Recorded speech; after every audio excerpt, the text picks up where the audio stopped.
All right, time now for media. Our resident media watcher, James Creedon, joins us. James, let's start with crowdfunding efforts. We spoke about it yesterday, but apparently there's a lot more money available. That's right. It's gone viral, this story, Rochelle. Basically, an effort by one English guy to raise the entire amount of money required for the bailout payment to the IMF that was defaulted on, or that was missed on the 30th of June. 1.6 billion euros. It is a lot of money, but he has now raised about 1 million euros in just 2 days with 58,000 contributions. It's on a site called Indiegogo. The whole principle of crowdfunding is if a project that you consider is worthy but needs funding, you can go to one of these websites like Kickstarter or Indiegogo and offer rewards of, for let's say a €3 contribution or a €10 contribution or a €20 contribution.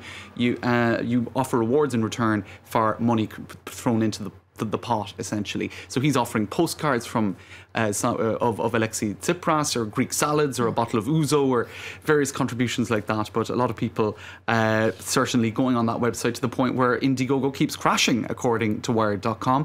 And the guy behind it, Tom Feeney, was even interviewed, writing an opinion piece today in The Guardian, saying, as the total heads towards €1 million, I'm proud of the donors from around the world. This campaign is by the people, for the people. The whole point he was making is we need to bypass the politicians and do something on a human level to help the Greek people. Now, some articles have been pointing out that essentially the issue is that the money, even if it were raised, wouldn't actually go to the Greek people at all. If this is to pay debt, it wouldn't reach the Greek people, and the total amount that Greece needs to pay off all its debts is closer to 257 billion euros, running up to 257. And even if that was 2057 rather, even if that was made, it wouldn't go to the Greek people. So there are perhaps other ways of helping out the Greek people than paying off debt, which in fact it doesn't actually reach the Greek people personally, Rochelle. But it's incredible how much has been raised in this crowdfunding since yesterday. That's right. I think people were really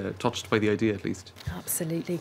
All right. Meanwhile, another Greek independent media organisation is thinking of crowdfunding itself. That's right. Well, they saw what was going on with the Indiegogo project, and they said, well, hold on a minute. I think what we're doing is actually as worthy, if not more worthy, of investment, and this will definitely help the Greek people. This is a project called The Press Project. It was set up in 2010, around the time that the Greek state broadcaster ERT was taken off the airwaves because the government decided to shut it down because it was costing what they thought was too much money.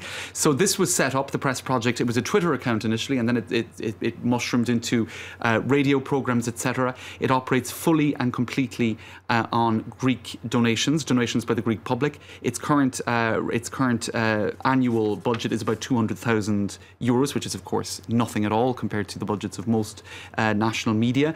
And they point out in this article on their website that it's based on volunteers, and that the mainstream media, from their point of view, have declared war on citizens, taking a position on the referendum in Greece this weekend and violating any notion of journalistic ethics. In other words, donate money to us, we will contribute to a democratic and independent voice in the Greek media, and this is indeed contributing to Greek democracy, and so give money to that instead of the other project, is their message. All right, well, away from Greece, one of France's most popular satirical shows is threatening to be axed. That's right, Les Guignols de l'Info. It's been running since 1988.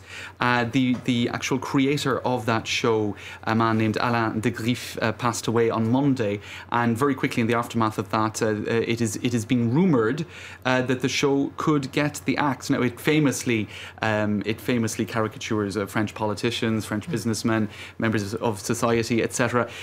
For people familiar with the British show Spitting Image, it is essentially the same idea. You have these sort of wax puppets that are pretty unflattering of the actual people that they're depicting, and generally it's quite unflattering.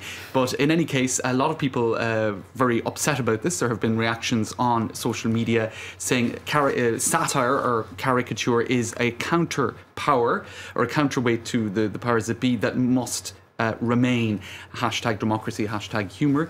And this is, the rumour is being sparked by the fact that one of the biggest shareholders of Vivendi, which is the company that owns Canal+, is not the biggest fan of the show. And he's been perhaps been quite vocal of late, saying that he thinks derision is that it's a little bit hurtful and unpleasant. So the rumour has it that he wants to axe the show. We'll see what happens. Let's see what happens. It would be a big shame if it were to go. It's a fantastic It's pretty funny programme. I do like that. All right, James Creedon, thanks very much for keeping us up to date with Media Watch.